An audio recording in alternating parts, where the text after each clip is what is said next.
Welcome into PantherExtra, the best UNI sports podcast, hosted by someone named Ethan and co-hosted by someone named Jim. So you got to put the qualification on there to have the title, I suppose. What do you have to say? I'm good with it. This would win the Super Bowl of UNI sports podcasts. I think so. I mean, we're not really competing in a well fleshed out league here, but I think I mean, yeah, we could be 1-1. I think there might be a couple of others out there. There's certainly a couple others out there, but I think the radio game is a little bit more well fleshed out. Yeah. J-Dub, I guess he's got a couple of podcasts that he does with the coaches. So maybe we were a playoff team at the very least. Yeah, very least. You were in Ames on Super Bowl Sunday for the Iowa State UNI wrestling duel where there was only Diet Mountain Dew available. Great trolling by Coach Dresser. I was able to catch the men's basketball game. It was a bummer, but I was able to catch it. Yeah. How about you go ahead and give us a little bit of a rundown? What'd you hear? What'd you see in Ames on Sunday ahead of the Super Bowl? Well, you and I went in there very confident. They thought they could compete. They thought they could win some matches, and but where Iowa State's the best at, they're really good, and that's what played out. Is Iowa State won 6? It was 6-4, so it was fairly close. But Iowa State had 5 bonus wins. They had 4 technical falls. It's hard to win a dual meet when you get beat 4 times by technical fall. So that was the end result right there. There's probably some performances they like to have back. There were some really good performances. You look at Trevor Anderson and Ryder Downey, and Parker Kickeisen did his thing, and Wyatt Volker pulled out a win. So they wrestled well, but they're going to tell you they didn't wrestle very well. So Cale Happel lost a top 10 matchup. So that was a swing match. He'd beaten Anthony Enchimita previously. So it was a close match, and he lost it in the last 20 seconds. So that's a match that could go anywhere. They're going to meet again. The Big 12 Conference Championships coming up in a couple of weeks, or maybe 3 weeks. My apologies. But and then they'll probably meet there, and there's a chance they'll meet at the NCAA tournament. So that's not the last time they're going to see each other. So it was a good meet, but it just where Iowa State's really good at some weights where UNI is not. And those were mismatches, and that's what it was. And you look at the heavyweight one, they threw Adam Aronson out there. UNI did after the meet was already settled. And, he's not a heavyweight. He's a 197-pounder who probably he might have weighed in at 210 in that match, and he's going against younger Bastida, who's, a heavyweight. So, yeah, that was a mismatch. So, I think, there's some bright spots. Trevor Anderson, is putting some things together. He had a good weekend, went 2-0. He had a pin out at Cal Baptist, and and he comes back, and then he beats a ranked Kyson Terrakina with a big whip over at the end. So I thought it was there were some shining moments, and then there's some moments where they gotta get better, and that's basically what Coach Schwab said.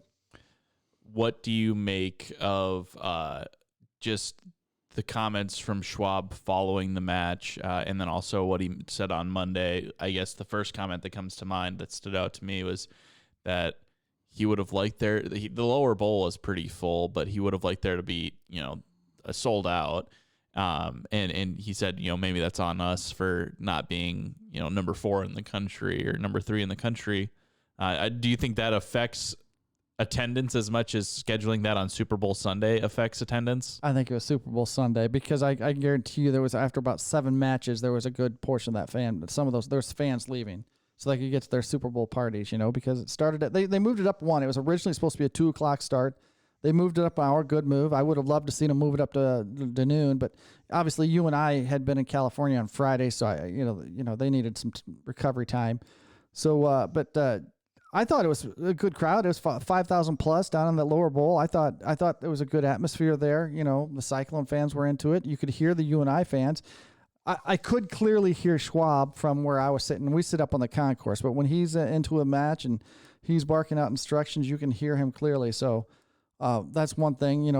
I thought it was a good atmosphere. I thought it was a good crowd. If that's on a Saturday or not, there might have been a few more fans. I thought it was a good crowd for being a Super Bowl Sunday. I've been to some Super Bowl Sunday duels in my past, and they've been a lot less people there. And then by the time they got around to 4:00 when the match was getting over, there was even fewer people. So, and then after the duel in the post press conference, he has a comment that says, "I've got to do a better job of scheduling some things so you aren't stacked up against that. But we've been stacked up against things all year. So what's the difference?" I had asked him about scheduling last Monday ahead of that one because I looked at it. You got a Friday duel all the way out on the West Coast, and then you got to come back. You only have a day off before you wrestle, maybe your biggest duel of the year. And he said that we're not going to use that as an excuse. He kind of, just didn't really engage with the question that much. He said, we're going to make some lineup decisions, not send some people to Cal that are going to wrestle against Iowa State, that sort of thing. What do you make of the travel, the scheduling comment that he made after the duel? It doesn't seem like it's an excuse now. That certainly seemed to stay consistent. He doesn't want to, they're not going to use it as an excuse, but it's a factor. It factored in. That's you traveling out to the West Coast, so it's probably a 4-hour plus flight, out to Riverside. You're flying back. I think they had some travel issues. They didn't get back until late Saturday. So that's a factor because I think the two. I think Cale Happel didn't travel out to California, and I'm trying to think of who else it was that didn't go. So, but most of the guys that went out there, Trevor Anderson was out there, Julian Farber was out there, Cale Ranovardi wrestled, Ryder Downey wrestled, Parker Keckheisen wrestled, Jared Sima wrestled. Tyrell Gordon, who didn't wrestle against Iowa State, wrestled out there. So I think there's only a couple of their lineup guys they didn't take with them out to California. And Happel, I'm pretty sure was one of them. So, it's still a factor.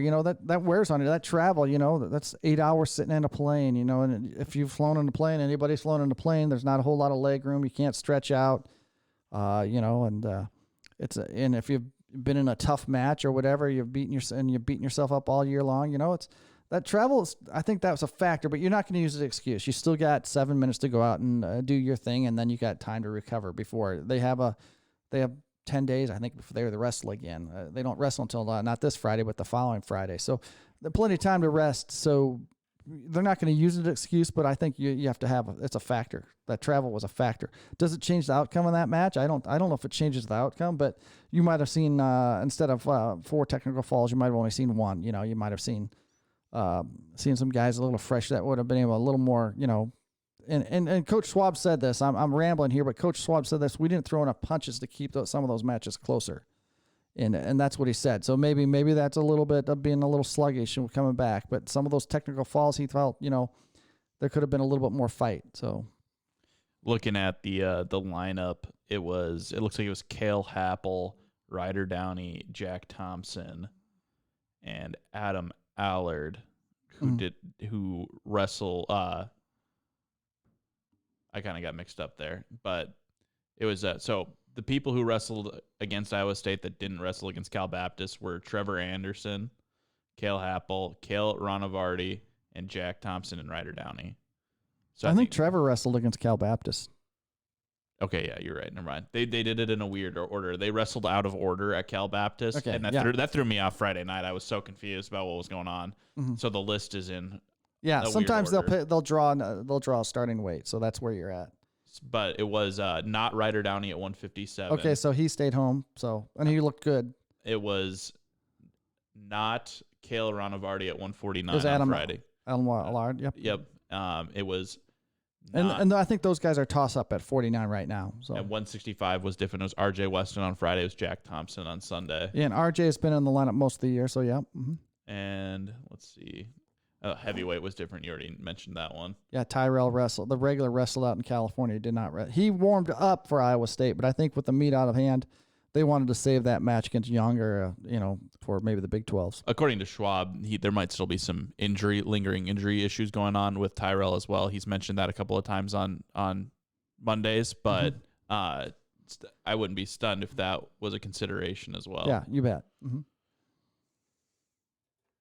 Do you have any other parting thoughts, parting takes from Sunday? There's plenty of time to there. You saw some good stuff. It's not, Cale Happel's he's still one of the top 8 guys in the United States. So he lost a match against another guy that's in the top 10. So and that guy's really good. So you look at that, they're 1-1 now. They're going to wrestle again. So likely going to wrestle again. So that's good. Parker looks good. He's still the number 1 guy in the country. Ryder Downing is starting to show himself as a potential podium guy. Because he can beat anybody. He's really looking good. So. You kind of like some things. Wyatt Volker's starting to come around a little bit. Jared Sima wrestled a good match, didn't so it's wrestled well enough to win. So there's some things to the bright side there. There's time to get ready. They got a couple big duels to close the regular season coming up. Starting I think, and my dates are out, but the Friday they wrestle Missouri, and then on Sunday they wrestle Wisconsin. Last 2 home match of the year. So. And I could throw out the dates. I'm trying to think, what is today? Today is the 13th, 14th. So the 23rd. 23rd is Missouri, and the 25th is Wisconsin. That sounds right. That's doing something. I'm thinking about the map and the numbers. And I just had the schedule pulled up, and then I closed the tab right when you went into. So, but anyway, and then they have a week or so off, and then they go to Tulsa. So for the Big 12 championships, get the NCAA tournament, there's plenty of time for all those guys to get themselves there. I think, you're looking at it. Anderson's got some work to do at the Big 12s. Farber's probably put himself in. He's, whatever happens, he's going to be in the national tournament. Happel's going to be in the national tournament. Downey's going to be in the national tournament. Weston has done some good things. He's going to have to do some things at the Big 12.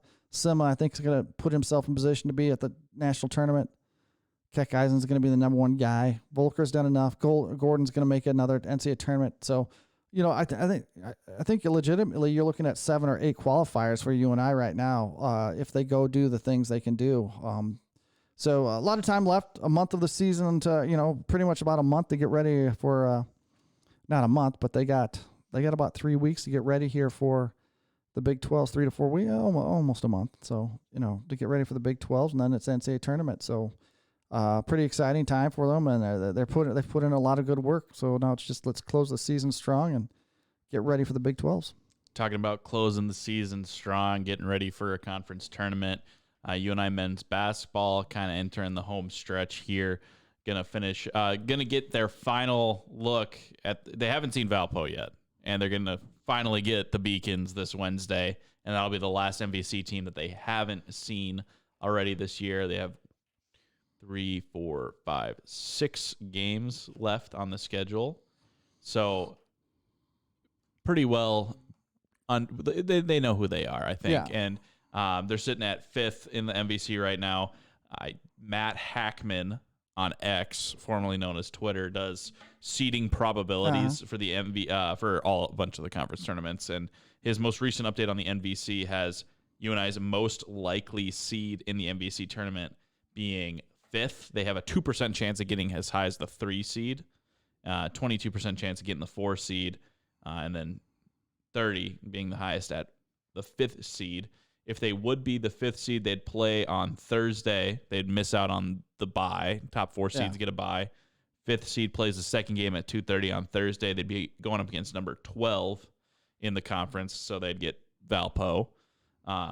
Or UIC. I don't imagine Valpo gets out of dead last, but they have a shot to get out of dead last before the end of the season. So they got Valpo twice, but they still got Drake. They still got another game against Indiana State, right? No, Indiana State, they only played once this year. Oh, they only played once? Okay. They have another game against Bradley.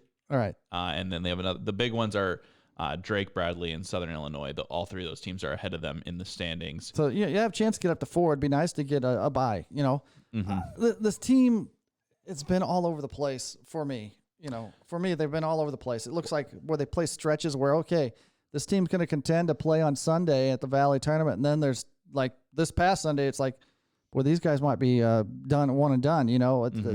They've just been all over the place. They got time. Again, they got time to figure it out. 6 games to figure it out. There's talent there. They got the playmakers.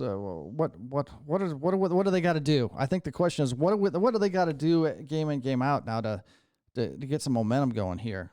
I ran the numbers, and they're shooting the 3 ball with less frequency and less consistency than any point in virtually the last 10 years. They had one really bad season about 8 years ago. Yeah. I don't have my little stat sheet. It's sitting on my couch. I'm sure my cat's sitting on it. He likes to sit on the stack of papers on my couch. But they had one really bad three-point shooting season about 8 years ago. And this year isn't as bad as that. But if you look at this year in comparison to the entire Ben Jacobson tenure, this is almost like a first... like the first 6 years of Jacobson when the three ball wasn't super. It wasn't. I'm trying to let you finish your thought here. I can't get the words here. When the three ball wasn't taken. Well, I think analytics play into it more. Yeah. Analytics play into this more, where it says take more 3-point shots. Yeah, and it's like the live ball era of college basketball with the 3-point shot having a lot more a lot more prevalence, I guess.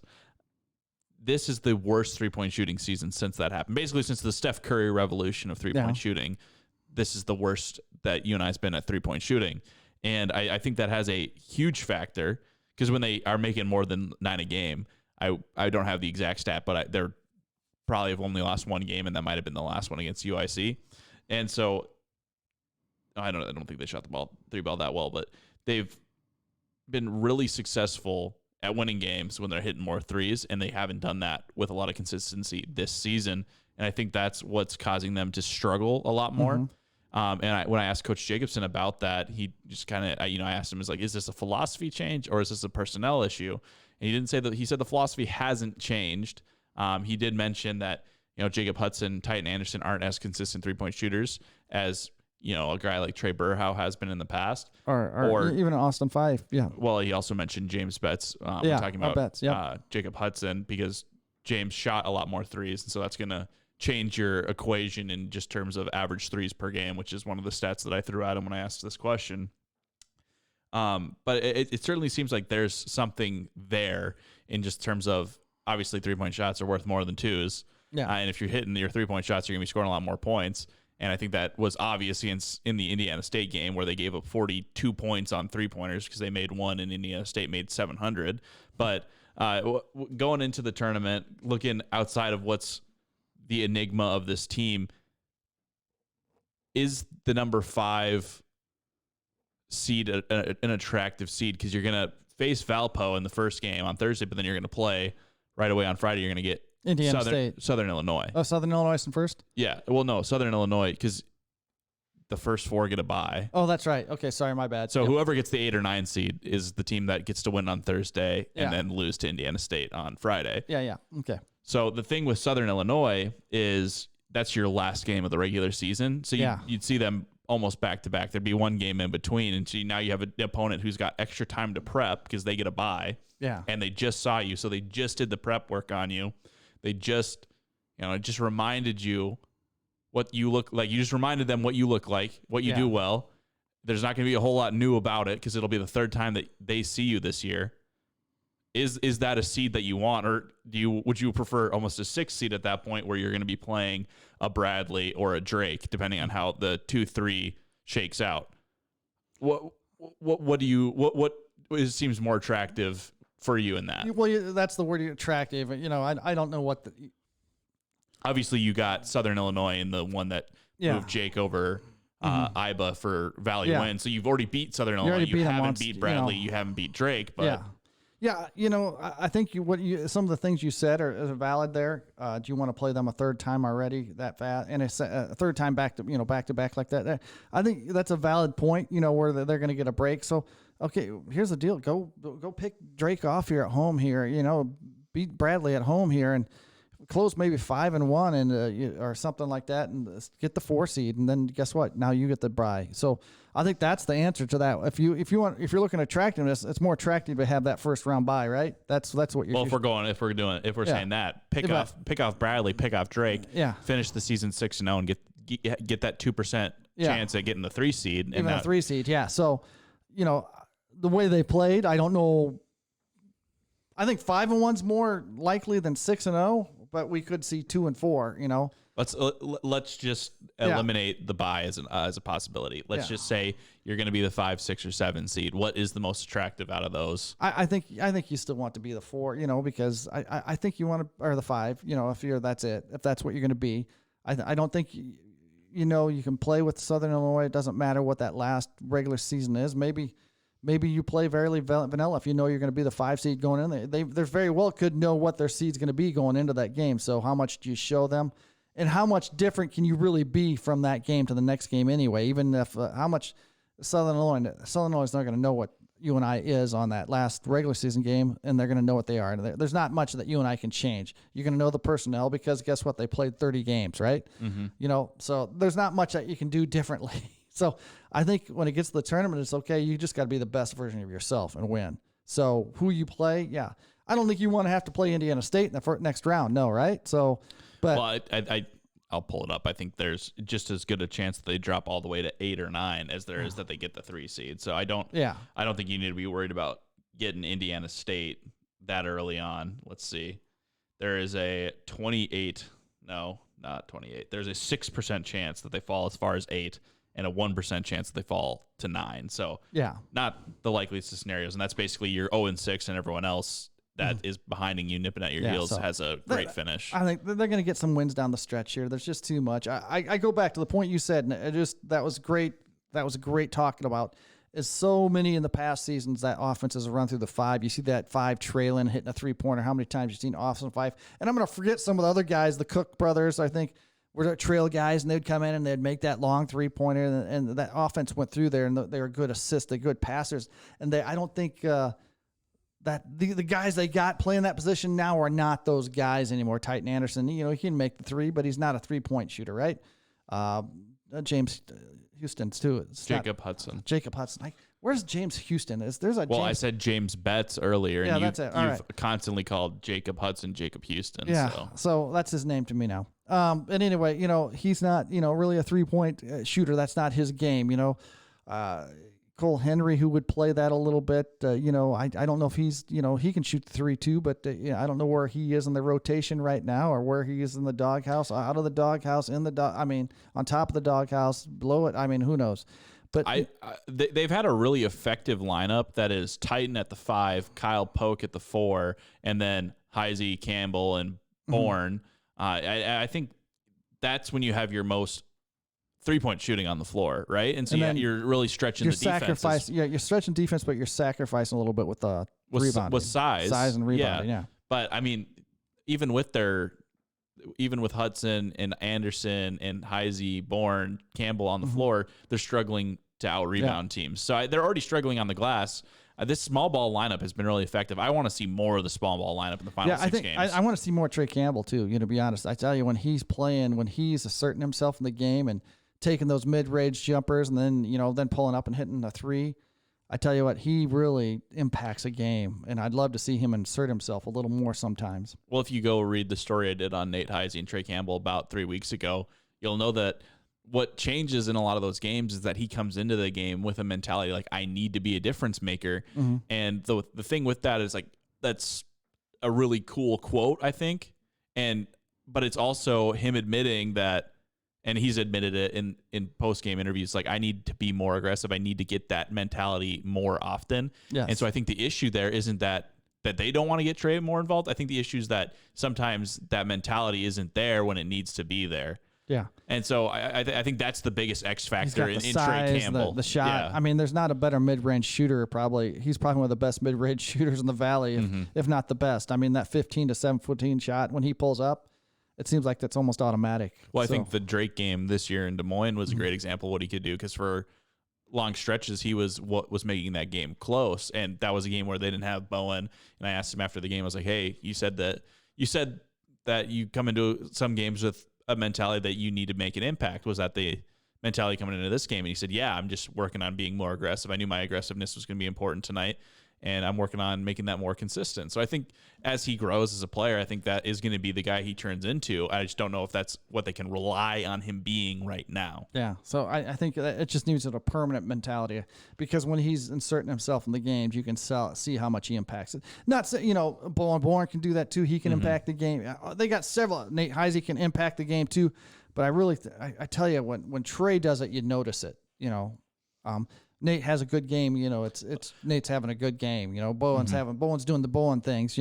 But when Trey inserts himself and he's creating his own shots and driving and making those mid-range jumpers, I don't know, it just pops a little more, I guess. Well, I think what you're identifying there is, Bowen's fairly consistently going to score double figures.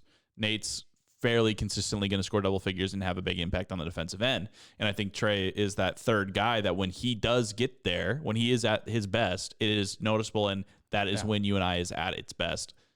And I just think getting that more, because it's not as consistent as those other two, that's why it's as notable when he does it, because it's like, whoa, when he's clicking on all cylinders, this is a really dangerous team. And so, I'm not saying that every time that they've lost is when Trey hasn't had a good game or hasn't had the right mindset. I'm just saying that when it's good, it's obvious, I'm not saying clearly good. This is not a criticism of Trey. I'm just saying it's just when you can tell when he's made that decision. To do it. I'm not saying that he's playing the game wrong. He's doing probably what he's been asked to do, right? Within the system. But I tell you what, it's really when he's doing it, it seems impactful. It seems that's when things are going really well for you. And I haven't seen and get me wrong here, I haven't seen every minute of every game this year, but I've seen chunks of just about every game. When he's doing those things, it seems like that's when the game's going well for UNI. Well, yeah. Or they're making a run. Yeah. I think you've just said what I said maybe 3 minutes ago. Probably repeating. Jim knew nothing 3 minutes ago, and now he's educated. He's learned the lesson alongside of us. Just regurgitating what you said. Myself sound good. I was gonna say that's when you sound the smartest, is when you're, except for when I'm trying to talk about 3-point shooting. I apparently can't talk when that enters the fray. Yeah. We'll go ahead and wrap up with women's basketball. UNI with a kind of a statement win against Illinois State. We already watched them beat up on Bradley once this year, so the second time that they beat up on Bradley, I wouldn't say was as much of a statement as this Illinois State win was, particularly in beating them 74-47, running away with the game in the first quarter. Yeah. You and I were both kind of following that game from outside the building. Kaylin Morgan had a big game. Early first quarter, she scored 11 points the first quarter. I think that was 1 point short of a career high, and she scored it all in the first. Then she didn't score again, but boy, she made an impact in that first game against Illinois State, first quarter. Yep, and then Grace Buffelli getting a double-double. She's had 2 straight now. Yeah. Just in typing up that game, what stood out to you outside of, Kaylin? I watched it from start to finish. It was just from my couch. I didn't say you didn't. It was from my couch. I didn't say you didn't watch it. I didn't say you didn't watch it. I just said in following that game and writing it up. Yeah, that was just a game. They shot the ball heck out of the ball. They did the things that make them well. They did those things well. Mike McDermott's creating things. Buffelli is inserting herself. And the referees were letting her play for the most part. I mean, she had a couple I call Grace Buffelli fouls, because she just is a physical player, and she's going to get at least 2 fouls a game. It's just because she's being physical, and it might not be a foul. It just looked like, it just looked like she punched somebody to the ground. You knock somebody down. Every time she touches somebody, sometime or twice she's going to touch somebody in a game where it's not really that physical, and she's going to get a foul, and then they'll let her get away with some other stuff. But I love watching her play, because she just plays with, such ferocity and, and intensity, and wants to, want the will to win. So that's kind of fun. So they're doing good things. They didn't skip a beat. They lose Emerson Green for the season to the knee injury, and they played really well these last 2 games. They've adapted, and they're going to need other players to step up and have some really good second halves. Kaiba's been playing well. Had a huge game. Mm-hmm. The other night. Scored a career high 26 against Bradley. Shot the 3-ball really well. And they're getting some good production off the bench with some of those players. Taryn Wharton's giving them good minutes, and it's an interesting team. The team's they're going to be in the thick of it again here at the end of the season. And them and Drake and Illinois State, and I'm missing a team here. What's the other team I'm trying to think of? Belmont. Yeah. The best women's team in the Valley right now, according to the net rankings. And UNI's next opponent, great segue. UNI plays the Bruins in Nashville on Thursday at 6:30. Games on ESPN+. This was a team that the game was close in the McLeod Center, and they kind of, their freshman guard, Kaylin Banks, I believe is her name, got a 3-point play with like 3 minutes left, and it kind of put it out of reach. And from there on, UNI just couldn't get back within a possession. But there was a point in that game where it was anyone's game. And so it'll be interesting to see what UNI can do on Thursday, because going into the conference tournament, getting close towards the end of the season themselves, this is kind of like the last one. Obviously, the Drake loss stings a little bit, but as Coach Warren mentioned after that game, and again on Monday, watching Emerson go down when they were making a little bit of a run, they were on a 9-0 run when Emerson got hurt, kind of changes the equation a little bit in game when it happens in game. So kind of take that one with that loss with a grain of salt. The Belmont game, they were at full strength, and they just didn't have enough gas to get all the way back at the end. So I think this one's going to be super telling about where this team stands. Are they that team that got picked first in the beginning of the season, and definitively so, or do they still have a little bit to prove at the Valley tournament? I think is where the women's team is kind of at right now. Yeah, I think so. This team, they're well rounded, and they got players. It hurts to lose Emerson, but I think they're going to be able to not replace her, but replicate her production. It's money ball. You got to make it in the aggregate, right? Yeah. So I think they can sustain it. She's definitely going to miss. Her leadership's going to be missed, and some of her offensive short, again, another mid-range game where she's really good and getting to the ball. So they'll miss that a little bit, but I think you've seen other players step up, and Shatea stepped up, and Taryn Wharton stepped up, and Kaiba stepped up, and and God, there's a player I'm trying to think of that played really well against Illinois. Kaylin stepped up. That's it. Got to go back to Kaylin. It's got to be a collective effort to replace that production, but I think they've got the pieces to do that. They were already playing 8 or 9 deep as it was, so it probably shortens their bench a little bit. So, and they're more, centralized or. Now I'm Rachel Haitola scored 9 against Illinois State, if that's who you're thinking of. And Rachel, Rachel's an important piece to come in, and she's got to pick up the minutes when Grace goes to the bench. So important piece to the puzzle there. I mean, just think about it. D2 player in her second year here, transferred here, and she was a D2 player, went out of high school, and she's held her own the last 2 seasons. She's an important piece off the bench for them. Riley Goebel has put in some really good minutes. Yes, she had a nice game against Bradley. That's the other one. Right? She only had 2 against Illinois State, but yeah, she had a good game against Bradley. Her defense and her length that really helps them out. She really is a factor on the defense, even the floor. Mm-hmm. Yeah, I mean, there's a lot of likable pieces for UNI, and I certainly don't think it's a lost season. Injuries have certainly marred the regular season and probably put a WNIT invite out of the question, but I don't think that this is a lost season for the Panthers at all. And I wouldn't want to play UNI in Moline and Hoops in the Heartland. No, I think they're still in the mix right there. They're still probably, I'm not put it down. I think they're still in the semifinals for sure. Then then you never know. Then it's really when you get to that point, it's that week. It's what that team that gets hot, because I think at that time who. The top 4 teams, and they're one of the top 4 teams for sure. So, regardless of the injuries and who they don't have, I think if they have the 5 players they're starting now, and Rachel and Riley coming off the bench, and Taryn coming off the bench, and they got the pieces of the puzzle to win it or be in the finals and make a strong push for a postseason berth. The next win for UNI women's basketball, as long as they don't go winless for the rest of the season, which I don't even want to put that in the universe. Yeah. The next win for the UNI women's basketball team will make Coach Warren the winningest women's coach in the Missouri Valley Conference all time. She had to get a couple more than Coach Jacobson, 14 more to be exact, to break that record. But she's right there as well. Unfortunately, it looks like that game's gonna happen on the road, but I'm sure we'll have a nice little ceremony for Coach Warren again before the Southern Illinois game or after the Southern Illinois game on February 22nd. I know we had talked about that in the past, so I just wanted to give an update on that. She's 1 away. She tied it with the win over Bradley. Hopefully, I don't imagine they're going to pull a Caitlin Clark and just fall apart against Nebraska. Big win by my Huskers at home there over number 2 Iowa and try and get the record at home. So no, I don't think they're. I guarantee you the objective is not to go 0-2 on this road trip, right? No. So go down there, you go to national. The big question is just, do they get to go down to Broadway Street? Do they get to go out and honky tonk for like 10 minutes? Well, I know something? that they haven't left yet, so Okay. I have an interview with one of their players tomorrow at 10 a.m. So they haven't left yet. I don't think they're trying to make any. I don't think they're trying to make the Music City anything more than a business trip. Oh, man. Just lost opportunities, in my opinion.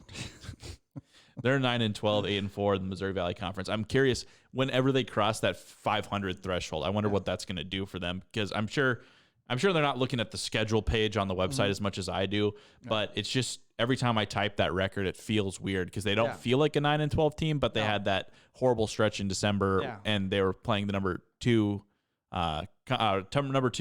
strength, number 2 strongest schedule in the country. All right, out of conference. Get that out, boy. I got there. All right. And so I'm just curious what, if anything, mentally that does for you getting over 500 or at 500 after the season that they've had. So I'll be curious to follow up with Coach Warren whenever they get to that threshold. They're going to get there. They're going to be above it, and they're going to be one of the top seeds at the tournament, and they're going to make a run. I wouldn't be surprised if they're playing in an NCAA tournament. I'm just being honest there. I just think that's where they were picked to win for a reason. Now, you lost a big piece, but they've got pieces. Most of the pieces are still there. So it's just other players got to step up now. Well, you can read about one of those players that's going to need to step up for the Panthers in the Courier coming up. It's called The Art of the Tease right there. I already teased the interview, so I might as well tease the story. Yeah. Already heard from Coach Warren about this player, so excited to chat with her tomorrow. Go ahead and keep your eye for that. Any parting thoughts, parting words for us, Jim, as we say goodbye to the PantherExtra audience here? All right, I'm out this week. It's time for the state wrestling tournament, so my knowledge of Panther athletics next week will be more limited because I just won't see anything the rest of this week. Well, you might see Coach Schwab at state wrestling. There's a good chance I'll see him at state wrestling. So, maybe just there might be a Schwab that wrestles for Don Bosco. So maybe. Just maybe he did mention that it was really cool to watch him win the team title or the team what title did the state team duel state duel. Okay, so, thank you. There's just a chance a younger Schwab could potentially be a freshman state champ this week. So, I'll see Doug on Saturday. All right, that'll do it for PantherExtra. Thank you for watching. Be sure to tune back in. I'm not going to say in a week because we are doing this weird alternating off-week thing right now with the podcast. So be sure to tune into the next episode whenever it drops. Thank you for watching.